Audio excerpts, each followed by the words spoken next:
Dun, dun, dun, dun, dun. Dun, dun, dun.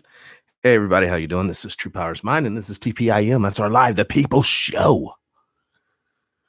Once again, I'd like to thank the Most High for allowing me to come back and share with you all another piece of the system.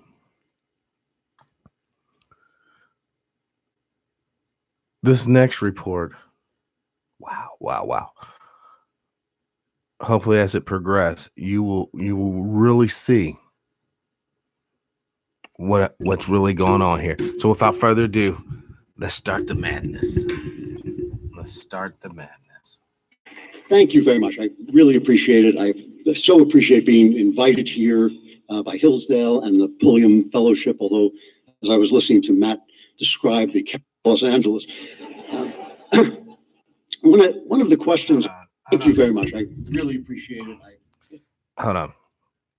You're gonna, when the guy throws out some code words, I'm gonna be right there for you guys. So let's continue. So appreciate being invited here by Hillsdale and the Pulliam Fellowship, although as I was listening to Matt describe the characteristics of a Pulliam Fellow, I almost snuck out of the room before you realized that I didn't fit the bill. Thank you to John Miller for inviting me as well. And I have to say a special thank you to Scott Bertram, who has kept my show on. It is really my attempt to answer that question. There's something about human corruption that has always struck me as comical. This is not, as my wife has reminded me more than once, my most attractive personality trait, and I can even see where there might be something a little disturbing about it.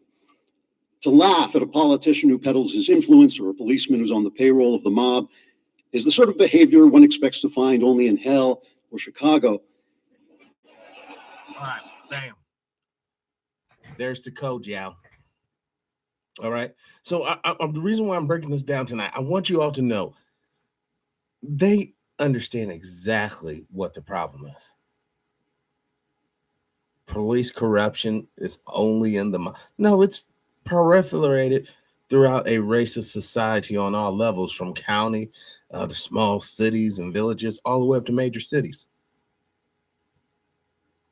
But to cherry pick it and package it and repackage it and just say it's Chicago and hell makes light of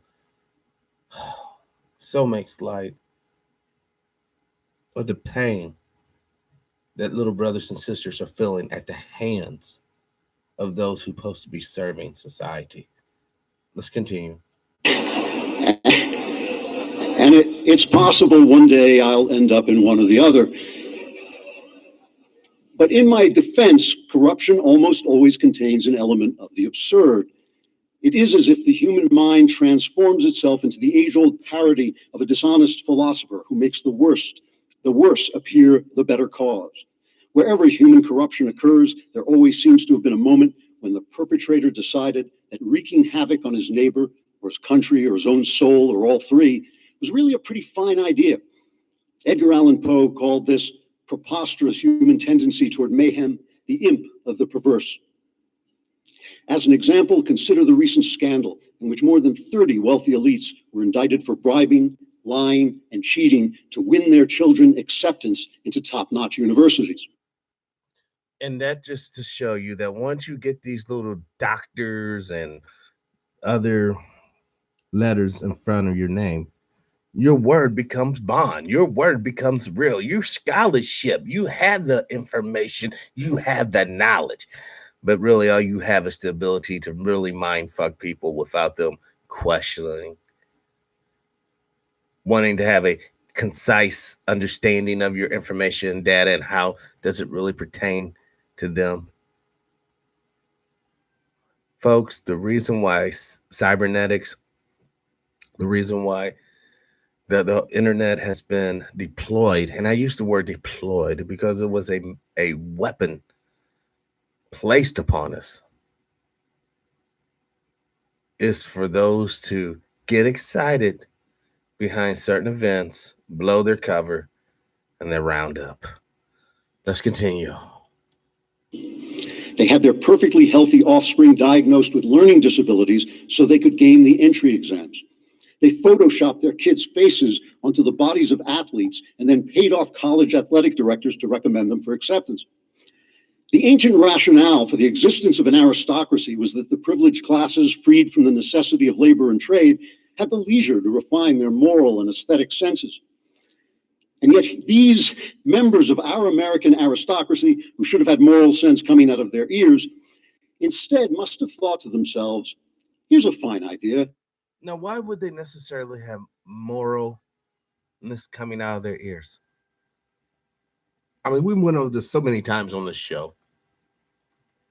Before the ink was dry on the Constitution or the Declaration of Independence, the writers of said document looked over their shoulders and said, boy, go and fetch me or pick me some cotton.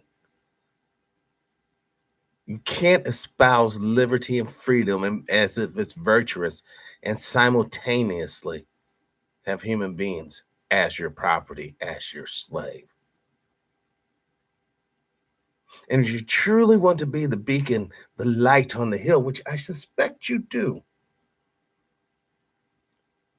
there's only one way, and that is reconciliation, reparations, and financial obligations, meaning for the layman's, just cut the damn check.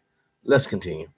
I will model for my children the art of clownish dishonesty. I will train them to wallow in the personal degradation of mindless ambition and humiliating deception.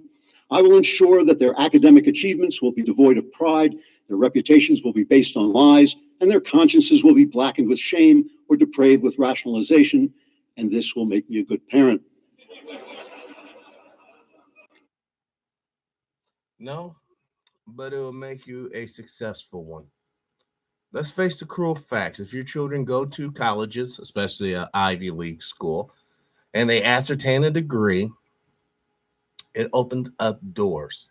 It enables opportunities to be engaged, which otherwise would not be afforded said child. And this is from anyone coming from the lower middle class, working class, or black class, or any other minority group. This is the cruel reality of the situation. Let's continue. It shouldn't strike me as funny, but it does. Because it is. In fact, it's the oldest joke in the world. It's the joke about the guy in a tuxedo who falls in a mud puddle, or the snooty society doyenne who gets a custard pie smacking the kisser. It's funny because they're supposed to be one thing, a high and admirable thing, and instead, to our surprise, they become another thing, low and ridiculous. And when I say that's the oldest joke in the world, I'm not exaggerating even a little, because it's the joke of the human condition itself. You may have heard the one about the man and woman in the Garden of Paradise, everything perfect, nothing to do but make love to one another and walk with God. Only one rule, only one. And yet somewhere along the line, the imp of the perverse whispered in their ears, the worse appeared the better cause, and the thought occurred to them, here's a fine idea. We were created to be one thing, a high and admirable thing, and instead, to our surprise, we are another, low and ridiculous. What makes us uncomfortable about laughing at this is the extent of the catastrophe. There is an echo of the fall of man in every act of evil. Once corruption turns to violence, and it very often does, all the comedy goes out of it. And yet the absurdity remains. Whether it's a lone gunman who slaughters people at their prayers, or an entire civilization that immolates itself in mass murder and world war, there's always a moment when someone, indeed maybe everyone, thinks to himself, this is a fine idea. To do evil, a human being must first of all believe that what he's doing is good, or else that it's a well-considered act in conformity with natural law. So wrote Alexander Solzhenitsyn in the Gulag Archipelago his magisterial description of Soviet communism's terrors and tortures and prisons. Solzhenitsyn was taking issue with the Shakespearean notion of evildoers who know themselves for the bad guys they are. Richard the But who Welcome to Uncommon Knowledge. I'm Peter Robb. But who truly knows that they're bad? You know what I'm saying? press and cheering crowds of young people. In the matter of race relations, surely there is one and only one correct approach: to love your neighbor who is made in God's image, and to judge each person by the content of his character rather than the color of his skin. Yet after my father's generation fought to end the wickedness of segregation and Jim Crow, I see my children's generation attending universities with segregated dorms, where they are taught the viciously racist philosophy of intersectionality, as if it were the cure to bigotry rather than a new strain of the old disease. There's no new strain. It's just a continuation of the privilege, the continuation of the oppression. That's all it is. This is why I don't understand. I do.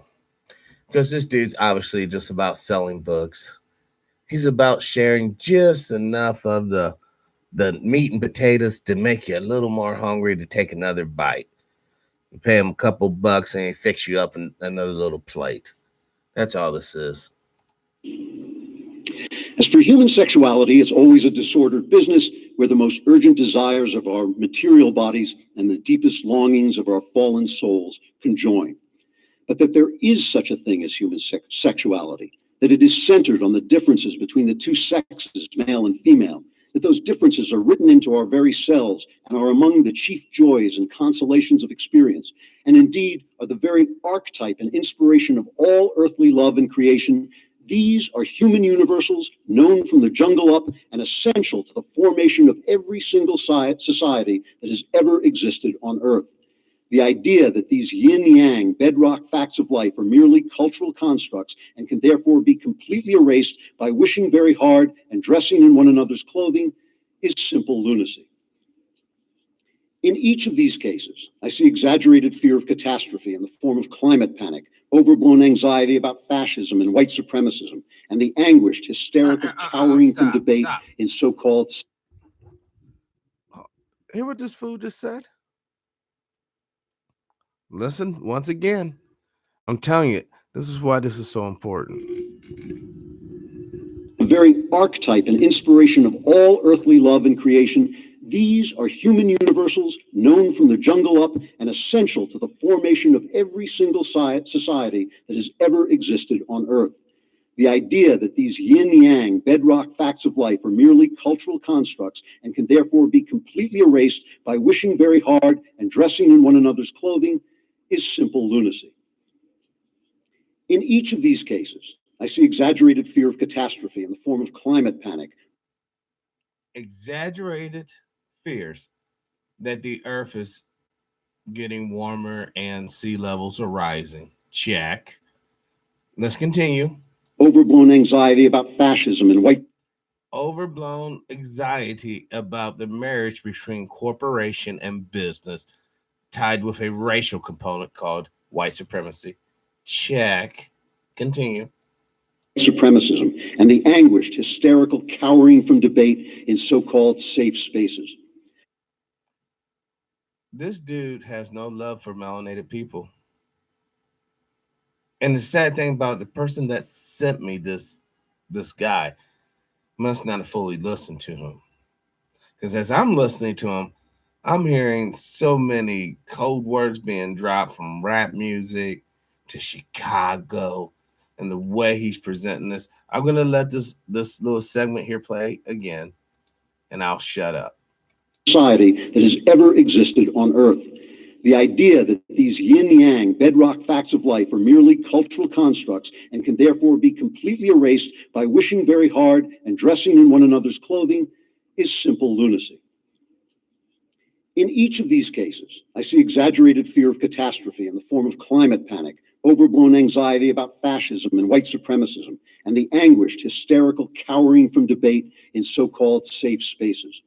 I see the silencing of dissent, where voices of fact and logic, science and experience are punished in the workplace, edited out of search engines, deplatformed from social media, and barred from campus or met with heckling and violence. And I see the progress from error toward atrocity, from government interference and cronyism in the economy to the certain economic ruin of socialism, from supposedly corrective racial preferences to... Socialism, as it is in the Western world, is quite literally white supremacy. Everything for us, nothing for the next person. That's their socialism. Two racist guy, one black guy voting on who's gonna dig a shitter, who's gonna take care of the bullshit work. Let's vote on it. Oh, we elect you, bud. That's democracy, and that's socialism in a hyper ultra racial society. Let's continue. The resurrected segregation and the bigotry of intersectionality, and from the disparagement of femininity and motherhood to infanticide and the sexual butchery of children in the name of gender reassignment. Like the good ideas that have brought us so far, these bad ideas, to my mind, are all one idea. It is the idea that man is matter, and that therefore the moral world can only be a fictional creation of his brain, which can be changed by changing the stories he's told and is allowed to tell. I mentioned earlier that I don't entirely trust the modern psychological studies of human morality detailed in books by psychologists like Jonathan Haidt, Paul Bloom, and Steven Pinker. The reason is this: they're based on the idea that human morality is entirely a creation of evolution and nothing more. Consider the logic of that for a minute. Surely the human sense of sight evolved to see light because in reality there is a phenomenon that can be seen as light. The sense of hearing evolved because in reality... Yeah, but in reality, there's infrared. In reality, there's ultrasonic sound. And there's all these things that are going around us, and we're not privy to them until we build an instrument scientifically that we can measure these things. So I don't understand where he's going at with this nonsense. The reality is this guy wants to willfully ignore all the warning signs of the coming genocide. Besides a collapsing economy, do you think landmass shrinking up will get people aboard? Hey, let's just roll on the racist tip and just annihilate everybody and take it off for ourselves. But you're being hyperbolic. You're over exaggerating. All I got to say, research Katrina. The next catastrophe, whether it be the eruption in Yellowstone or not, it's going to be rough, yo. Let's continue. In reality, there are such phenomena that can be apprehended as sound. Likewise, the human sense of morality evolved. Does it then follow that morality is entirely our creation, entirely subject to our changing opinions? Are light and sound our creations? No. They're the human experience of things that are there. So it is with morality. Conscience is our human sense of a truth about the universe. The psychologists should have read their Shakespeare. Why? I wish I could show you guys his beady little eyes. Actually, I will. Hold on. I was working on this. I don't know if you guys can see that, but I'm gonna show you this guy's beady eyes. Just his eyes. This is the guy talking. Hold on. Hopefully you guys can see that. His eyes are so beady. So sinister. He's all bald head and shit. Let's continue. Let me finish up with an example of how this faulty logic can feed into bad ideology. In studies of evolved morality, psychologists tell their... Oh, I want to show you. I want to take this time also to take a picture, a widget, as they call it, of this crowd here. This is what the crowd looks like this dude's talking to. As if you guys probably didn't already know, but hold on.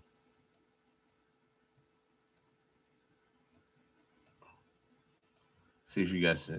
That's the crowd. I mean, like 90% of all the people when they have bigger panouts. So this message is not necessarily for us, but we have to pick these things apart so we understand what's going on. Subjects little stories and ask them to make moral judgments about them. In one of these stories, a loving brother and sister commit an act of incest. They have sex. They're careful the sister doesn't get pregnant. They never repeat the act, and their relationship continues as before. People hear this story and instinctively sense that incest is wrong, but they can't explain why it's wrong in this particular case. From this, some psychologists conclude that the incest taboo is an outmoded evolutionary remnant from the days when the resulting dangerous pregnancies could not be prevented. But the story itself is based on the false premise that human beings are mere physical objects, that the spiritual relationship between brother and sister has no real being, no inherent nature, and that therefore brother and sister can have sex without violating. I'm sorry, but this guy is even testing my sensibility. It's just nastiness for real. I'm half tempted just to skip over this part, but I won't. But I just want to interject that this dude's talking straight nasty. The core truth of that relationship. In fact, in the story, they have sex without changing their relationship at all, which has never happened to anyone ever, no matter who they were, since the world began. What the psychologists have really discovered is that the human moral sense evolved to perceive reality, not stupid stories that falsely describe reality. In fact, the subjects instinctively understand the moral universe better than the clever shrinks who wrote the stories. If you've ever wondered why intellectuals seem so incredibly stupid sometimes, that's why. Now, carry this logic over to a more pressing issue like abortion. The moral philosopher Judith Jarvis Thomson wrote a famous paper called The Defense of Abortion, which includes this now very popular argument. Thomson describes a situation in which you wake up and find yourself next to a famous violinist. The violinist has a fatal kidney condition, and your kidneys are now hooked up to his to keep him alive. In 9 months, the violinist will recover, and then you'll be free. Thomson argues that you have the right to unhook yourself from the violinist because he should not be allowed to force you to use your body for his survival. Therefore, you have the right to have an abortion on the same grounds. Now, Thomson is a famous moral philosopher, and I'm just a barefoot teller of tales. But that's nuts. For one thing, it sounds like Thomson missed the day in health class when they explained that you don't just wake up one day and find yourself pregnant. That's not how that works. But more importantly, she conceives of a world in which there's no such thing as motherhood, in which it's not a unique spiritual relationship with a unique set of moral responsibilities. She conceives of the womb as something like a dialysis machine rather than as a material part of a whole human who exists in a moral universe with which her humanity is interwoven and to which it is bound. The same materialist illogic applies to socialism, which seeks to solve all human ills with money and thus robs the individual of his work, his ambition, and his charity, of which money is. After the individual has been robbed of their culture, their bodies, their minds, their spirituality, after the individual has been robbed of their dignity and their capacity to be economically viable, to give them money is immoral. That's what this clown will have you to believe. Please. Is only a symbol. The same illogic applies to intersectionality, which ignores the individual. Yeah, it's a symbol. It's a symbol that you give a fuck about this segment of society. It's a symbol that they have value. It's a symbol that you're going to do right by people. Wisdom, accomplishments, and abilities in order to apportion privileges according to the same racialist principles held by bigots. And the same illogic applies to the attempts to override the yin-yang complementarity of women and men in the name of equality, as if by changing a pronoun or even reshaping a body, you could change the nature of the human person that pronoun or body only represents. The battle for a better world is ultimately not a battle against individuals, but against bad ideas like these that express the absurdly fallen human heart and the imp of the perverse. We don't have to tear down George Washington's statue to condemn chattel slavery. We don't have to imprison women to. No, all you got to do is cut a reparation check. That'd be a start. And people are like, well, why do you keep on harping on the money tree? Why? Why? Because while a lot of you guys have been asleep, you need to understand when the shit really hits the fan, it's time to scramble out or hunker down. Many of you guys won't have the resources to do it. Many of you guys are going to be called looters and be dealt with right then and there. And then I fear those who do make it a FEMA will get a rather warm reception. Let's continue. Renounce the killing of babies. We don't have to defend immoral capitalists to defend capitalism itself. We wrestle not against flesh and blood, says St. Paul, but against principalities, against powers, against the rulers of the darkness of this world, against spiritual wickedness in high places. We are in a war of ideas in which we must defend the idea of the human soul and the moral world in which it has its being and its rights to life, liberty, and the pursuit of happiness. We need to mount this defense with logic, with science, with patience, with humor, and with courage. We need to do it, yes, even if they ban us from Twitter and Facebook. We need to do it even when they riot on campus at our speeches. We need to do it even if our professor marks us down and our boss sends us to HR and our sponsor drops our show. Yeah, he's talking about complete annihilation because the war of attrition, once you lose all those resources, you're going to end up disillusioned and economically non-viable. Actually, he's given some very, very awful advice. I'm glad this wasn't made for us, by the way. And God prevent it should ever come to this. But if at last the truth itself is outlawed, then outlaws we must become. Outlaws like Socrates and Jesus and the believers who faced the Roman lions and the... Now, doesn't he sound like a fucking fanatic? Now he's ready to go against the law. Where the law, when the law's giving out his brand of oppression, he's all about it. But as soon as the same law starts doing something separate to what he believes, he's ready to become a fucking outlaw, y'all. That's how this thing works. Let's continue. The patriots who faced the British guns. I don't mean to be melodramatic, but we have to at least embrace the principle that telling the truth about the human condition is worth great sacrifice, so we'll be ready to face the lesser sacrifices that even here, even now, the truth sometimes demands. We have to be ready to make those sacrifices for truth because the wages of lies are corruption, slavery, and death. This country has been so free. The wages from a lot of that for all of us, or most of us, is already death and oppression and slavery. It's called wage slavery, guy. You might not know about it because you've been able to read all these books and ponder all the ponderings and understand the meaning of your navel lint. But the reality is, if we are not made economically viable, then this country's going to burn. So safe, so powerful, so long that it's easy to forget how quickly freedom can be lost in the fog of bad ideas. Wandering in that fog, the world goes mad. And in a world gone mad, we cannot be silent. Thank you. Thank you very much.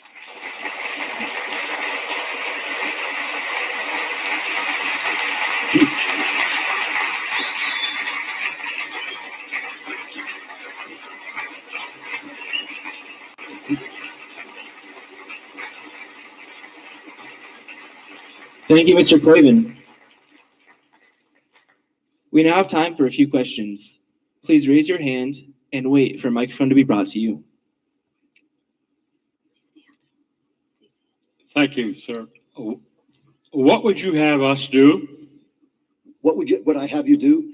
Well, I think everywhere speech is under threat.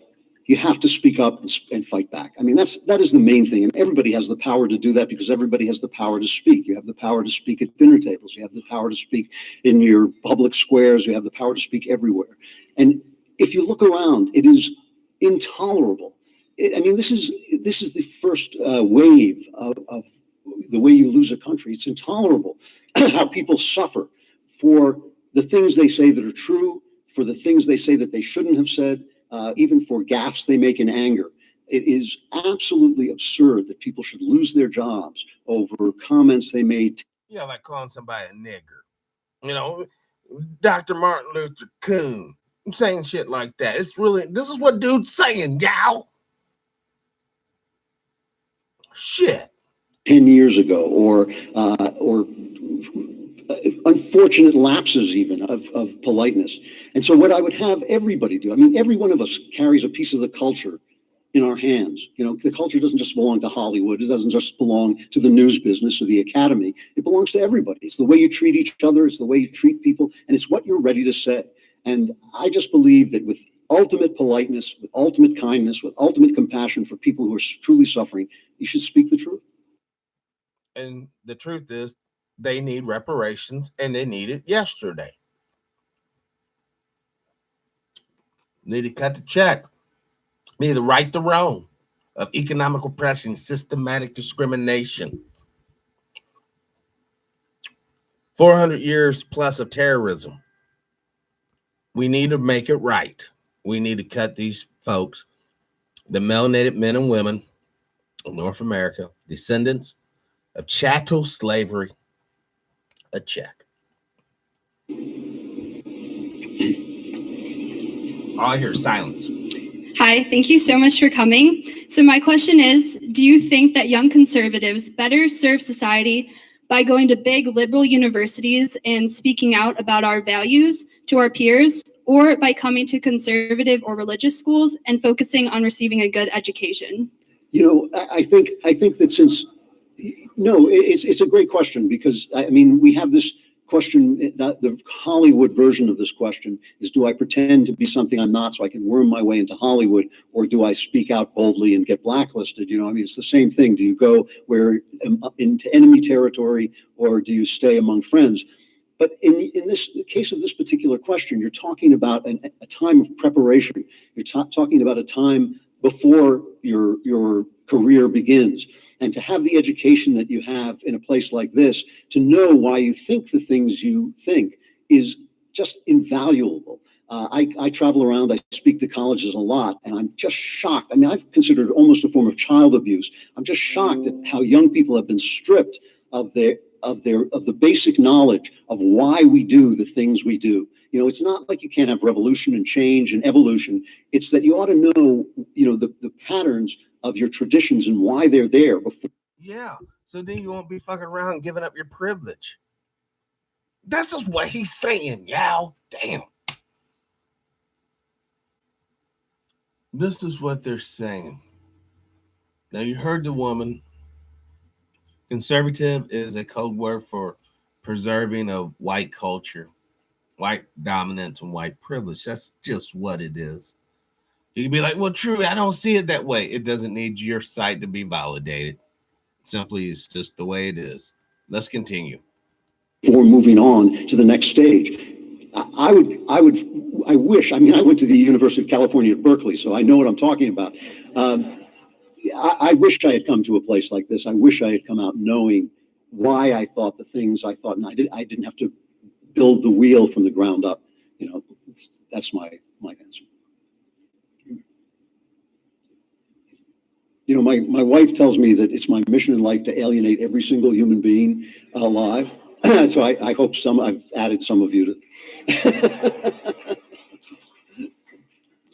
Thank you so much for coming. My question is, how do we... I want to take a snippet. I want to take a snippet. I want to show you. This will be, man, I really should, hold on. I want to, oh, come on. I want to try to just blank out his eyes. All right. There. So no one can be like, oh, we're going to see true power. All right. That's going to be the guy that throws your ass in the ovens. Now, you listen to what this clown has to say. Start a dialogue and a conversation in defense of truth when we don't have a shared... In defense of truth is code word for white dominance. Now, listen to what he says again, with this being the, whatchamacallit. Speech you reference, for example, Shakespeare's Richard III, Platonic dialogue, Socrates, and thankfully we're at a place where most of us... My question is, how do we start a dialogue and a conversation in defense of truth when we don't have a shared vocabulary? In other words, in your speech... We're not all in code. This is what this boy's telling dude. Reference, for example, Shakespeare's Richard III, Platonic dialogue, Socrates, and thankfully we're at a place where most of us understand those references. But when we have a culture that's lost sight of the Western tradition, how do we begin to defend ideas of liberty that are inherently based on that? That's inherently based on the oppression of brown people. When they start using code words like Western society, Western culture, that's code word. Now we have to pick this thing apart. I know a lot of you old heads are gonna find this particular broadcast unpleasant. You probably heard a lot of phrases that's already triggering you because you guys are so far advanced. But this is for the younger folks.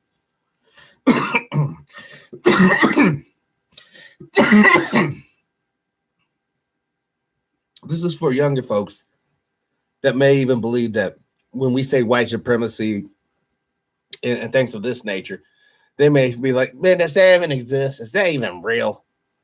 I think that's fake true. I don't see it. I grew up here, wherever. I don't see it. And this is why I had to make tonight's show. A tradition. Right. It's not just shared vocabulary, shared premises. Sometimes I think a lot of the arguments that are taking place in America today is because we don't even share basic premises. You know, one of the kind of tricks that they have, that the right has, that I don't particularly like, is when they send us out to speak. What they really want is they want us to say something that gets the left upset, and then some lefty student will yell at you and you'll put him down, and then they'll put you on YouTube with that thing that says Andrew Klavan destroys a leftist. You know, it's always in big capital letters. And I'm a terrible failure at doing this because, first of all, I actually like people, and I have a hard time destroying anybody.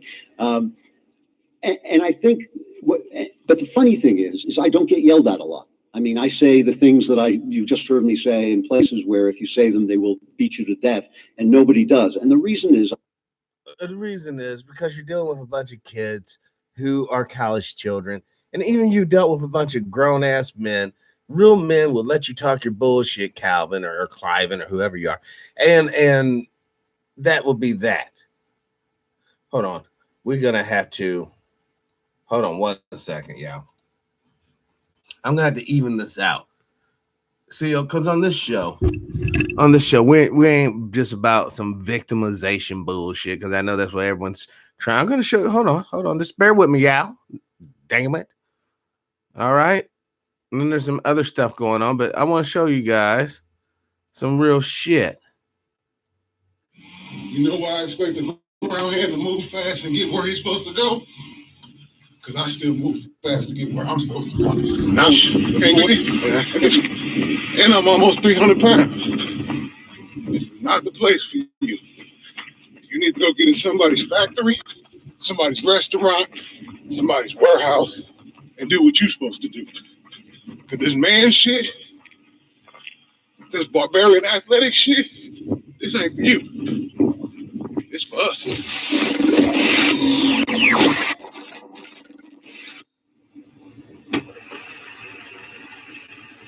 Last day of 2019. We out here, man. Honey Boy's gonna be here in a minute. Who? Honey Boy. Who is Honey Boy? What do you think's Honey Boy? He got here on the billing of American money. Well, I'm gonna let OG Promise one lead on this. He's gonna take us to where we're going. Once we get there, we're gonna set up, get the trailer set up, start jigging the strand out. I know. We need an arrow board. We don't got one though. Hey, any of you guys got an arrow board? Arrow board. Yeah. No, we ain't got no arrow board. If you know anything about this game, people that take the same route every day, do not think ahead. Muscle memory tells them to drive how they normally drive. Only time they will slow down is when they see us with the flaggers out, slowing them down.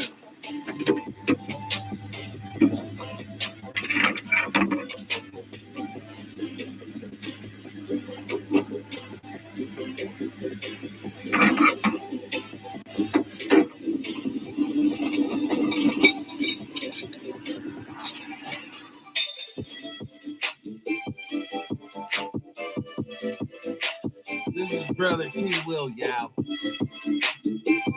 Check out YouTube. I don't think them are actual numbers. no more. Somebody dropped AT&T already, but that's cool. I'm a Lord again. We're gonna add a hype.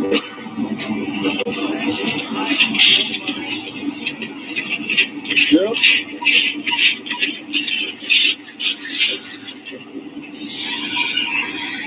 Yep. That's gonna put us at 20 foot even. I'm gonna go ahead and start cranking down my bolt. After that, we're gonna jack in our strands, get everything nice and tight. Once we get everything nice and tight, you tighten up the clamp. You gotta make sure with this clamp that you get it tight. You see now, if I'm with the middle nut, and it's snugged up real good, and over to the side nut, it is snugged up. With the other one, boom, get that pressure. Hold still shape.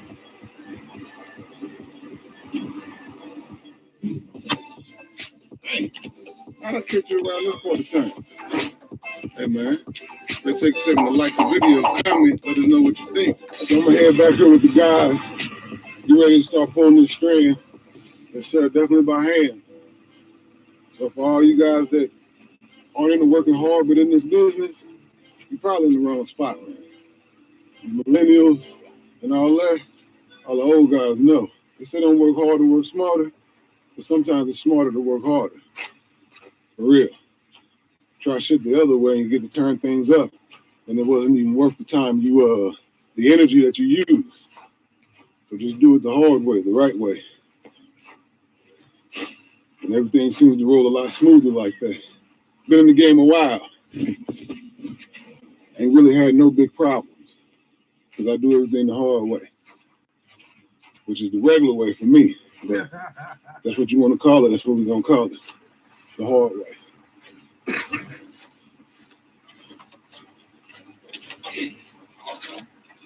You can go ahead, I got it here.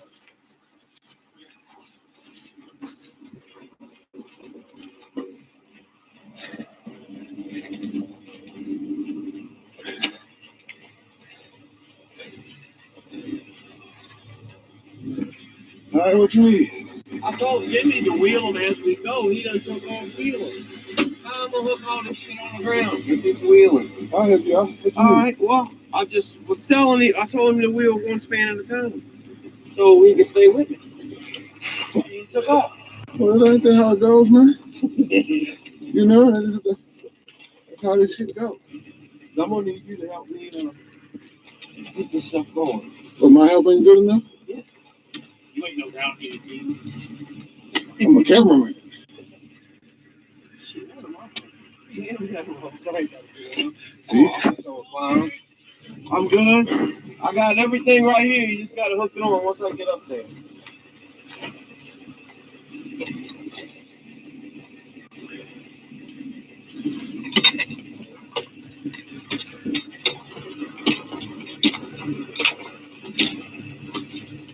What he's doing right now is gaffing a pole. You have spikes on the inside of your legs, you just walk it up. He should be using a belt, but he's a professional. Hey, Malcolm. Here. I can't beat the boy up, man. Gotta give him a shot. Nobody else. Gotta be me. Hey, man. Nah, I ain't giving you these. You buying these. Yeah, I ain't giving you them. Hey, man, we all count from now on.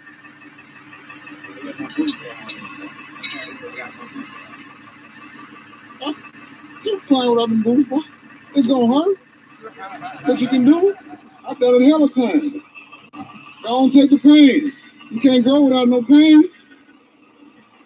That's why I ain't giving you them tools. You owe me $100. All right? Next, I'm gonna be making you pay for them gas. Don't do it right, man. See, that's what it's all about. Showing a man how to make money is a good thing.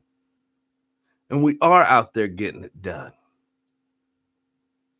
But if you put reparations, if you put a reparation check, now listen, hold on. If the brother here don't want to take the reparation check, he is not obligated to take it. And if, hold on, and if this little brother doesn't want to take it, he's not obligated to take it, but it should be provided. If he wants to take it, he can take it, invest in equipment, and start his own line pulling crew, start his own business, and help out another young brother. Teach that brother how to make money with his hands, because there's nothing wrong. There's nothing wrong with a little sweat and grind. There's nothing wrong with working with your hands. Now, the thing I love about Brother T. Will's video is they're authentic.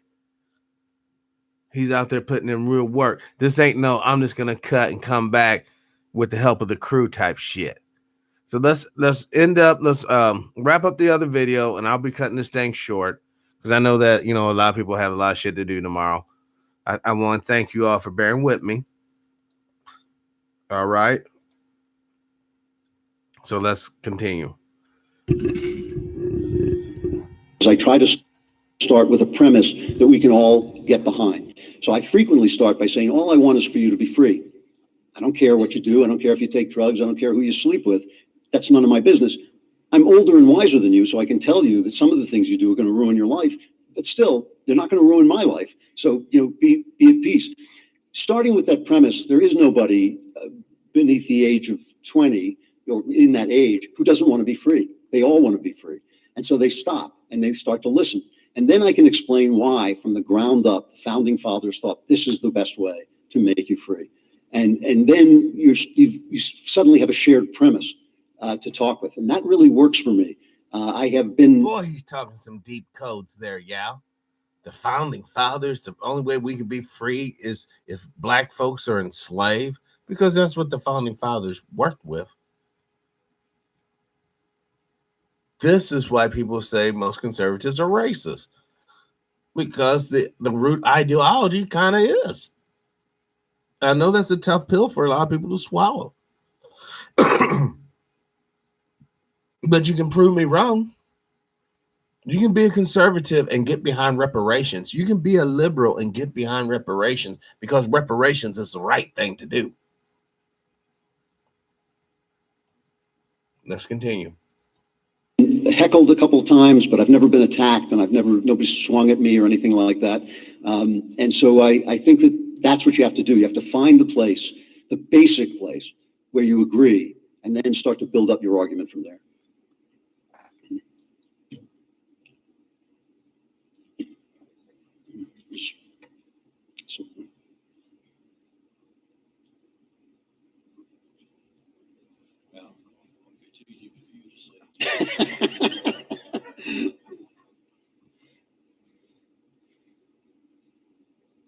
Okay, my question is your Uber rides. If you sat through it, you condone it. If you hear young people using the type of language that you can hear and you find it offensive, I believe we as seasoned citizens have the right to say to them, you are disturbing me. Then they have the right to you. Get your old Kris Kringle looking ass up out of my fucking car. Peace out, bitch. Let's continue. What would your remark be to that? I completely agree with you. The only thing about it is I don't like to listen to music in Uber, so I almost always get in and say, could you turn that off? But I thought this was an educational experience because I don't listen to rap music and I hear people grouse about it, but I wanted to hear what was in it. Code word, I don't listen to rap music, that jungle music. Ew. And I thought it was worth doing. You can bet. But you can bet I listen to country and heavy metal. You can bet that. I'll say something next time, but I didn't want to speak in ignorance and I didn't want to just go off. I went home and looked up the lyrics to make sure I was hearing the right thing, and I Why would he have to go home to look up the lyrics? If he's so technologically, he could just Shazam that shit on his cell phone right there in the back of the car. See, this is how you can tell when people are lying. This is why I be picking apart these motherfuckers. Because they be lying. I think that to just go off on people is ineffective, I guess, is what I would say to you. That next time I'll know what I want to say and I'll do it. But I thought this time it was a learning experience for me. It took me 2 times to actually believe I was hearing what I heard. And then as I said, I thought to myself, I'm just an old, I got to look it up. And I looked it up and I thought, no, that's actually what he was saying, And it was really, it took me a while. I had to think about it. I had to think it through. I thought like these were obviously nice. And then I had to throw it in my political rap, my political speech, how bad rap is. Because we know that, you hear one rap song, you hear them all. There's no difference in rap. There's only one style rap, and it's the vulgar kind, These kids are making a living probably in Hollywood. Every Uber driver is trying to be an actor, and I thought, how pumping something like that into your brain, I mean, you might as well just have shove a nail in your ear. It's a terrible thing to do to yourself, but I'm a slow thinker, and it took me a while to kind of meditate on it and work my way through it. And I basically agree with you though. I would not sit and listen to that again. By God, because I'm an old white guy and I don't have to.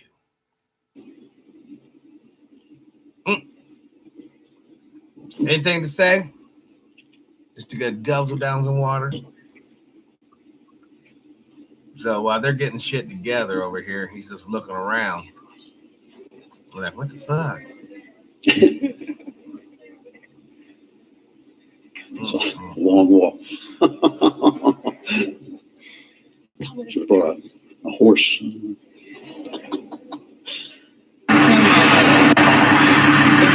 Hey, man, we all coming from now on.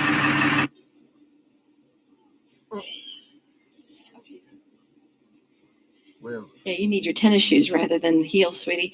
I wanted to ask, thank you for a fabulous presentation. I wanted to ask you about Jordan Peterson, who seems to be catching fire with a lot of younger people who are brought up in the leftist academe and are thirsty for truth. And he's defending Western civilization. Now, he's doing it from a more humanist perspective, from what I understand. But I just wanted to get your opinion on what he's been saying and so. Yeah, well, I like him. I like Jordan, and I read his book and thought it had a lot of smart, wise advice in it. Michael Knowles and I, my colleague at the Daily Wire, we have a cruel sport that we play with him. Whenever we see Jordan, we ask him right up if he believes in God, and it's like shooting at a man's feet to watch him dance, The problem he has, which I really respect. First of all, I respect anybody. I'd rather hear somebody honestly tell me what he thinks.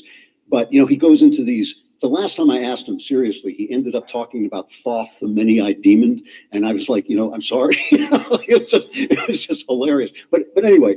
The thing is, Jordan is a Jungian, and Jung believed that we don't know whether God is an outward manifestation or whether he is simply what happens when the human consciousness connects with everything.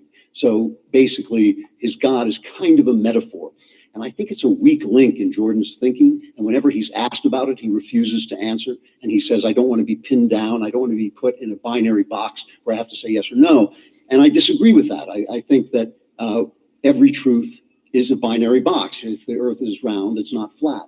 If there's a God, then there is not a God, And I think it is a flaw in his thinking, and I think he sometimes covers it up with verbiage. However, he gives good advice. I know many people who have been led to God by listening to Jordan, and I think he's doing the good work, that we all do. He's not responsible to me for what he believes. That's just my personal take on it.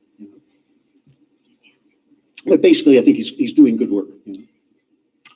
Thank you for your comments tonight. In your podcast, you've talked about, you think a great spiritual or religious awakening may be coming, and I wanted to see if you could elaborate on that and also talk about how that might happen when the numbers of religious people in this country seem to be going down, especially among young people. Now nuns, no religion seems to be increasing a lot.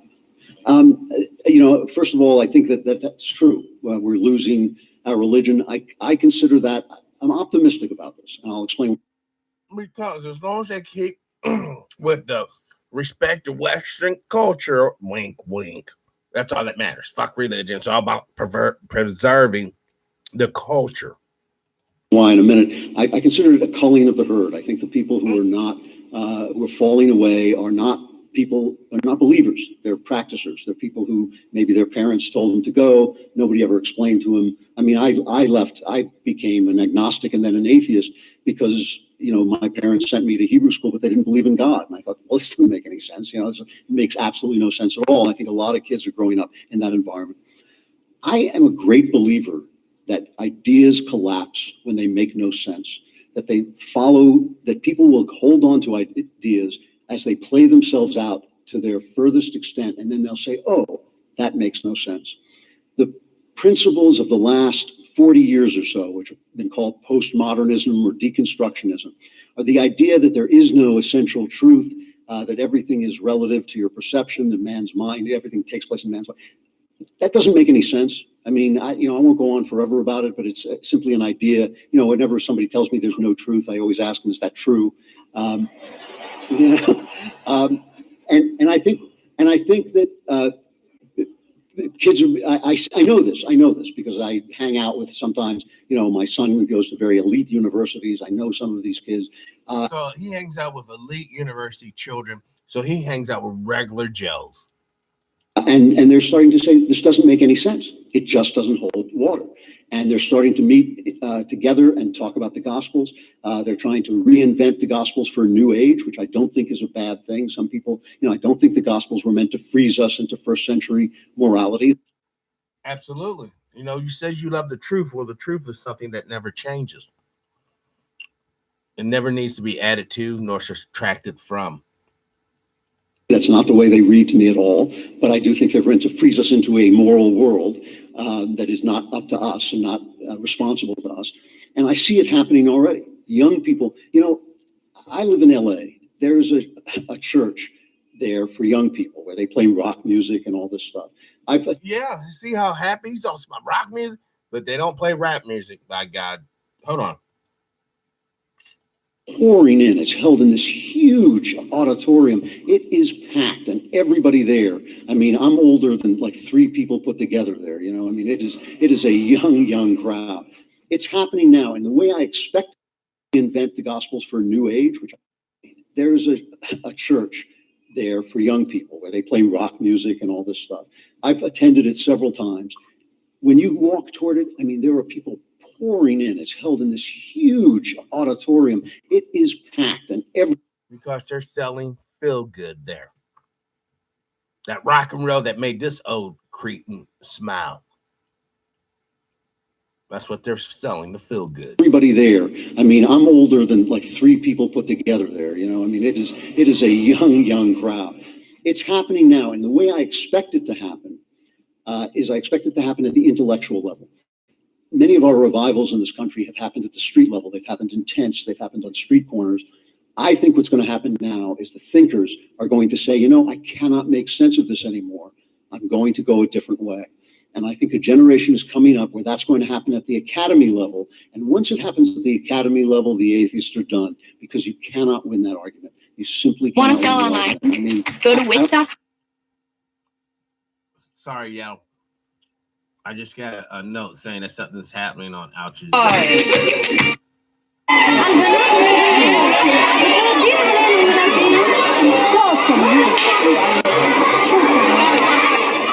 Shifa Al-Khatib, one of the teachers at Haja Rushda, pleads with the boys outside.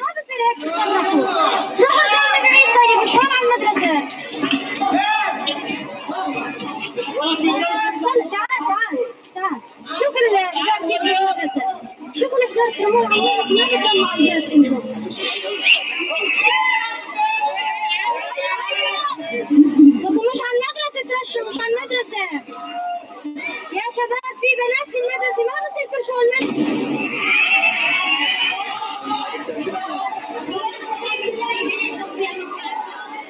As the confrontation draws closer, panic starts to spread through the school.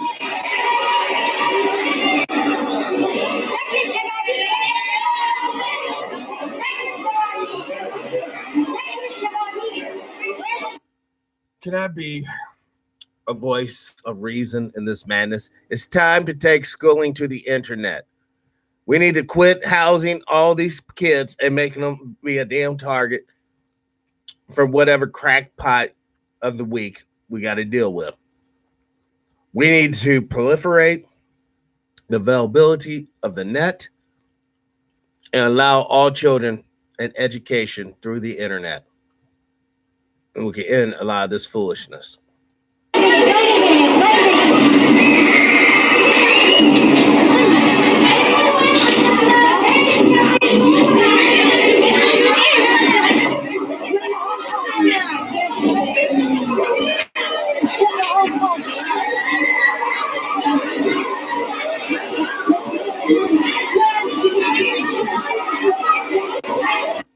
Bottom line is they're upset about these little girls trying to get some education.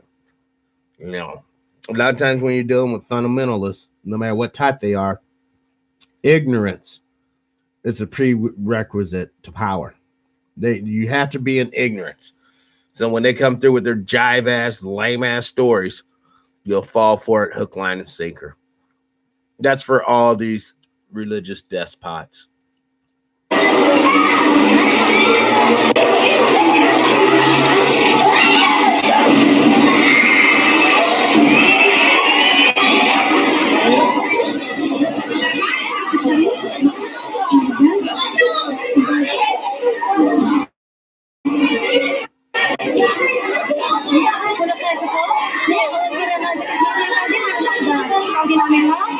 لا انا بخاف من الطخ كتير بعيد عنه مش هون الطخ بعيد عن المدرسة عم تدخلوا على بنتين من عين ومش عنا هون ها كمان معكم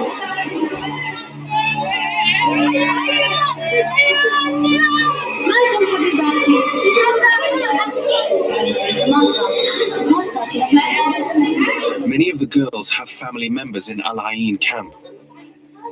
They are scared for good reason.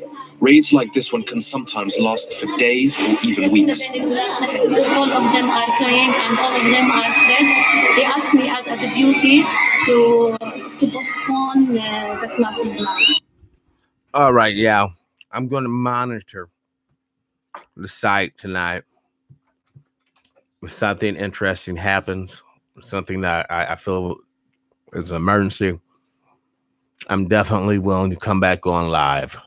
All right. I am going to reach out to Judge Joe tomorrow at some point. See if he can come on. We'll talk about the latest saber rattling in the Middle East. Okay. But right now, it sits.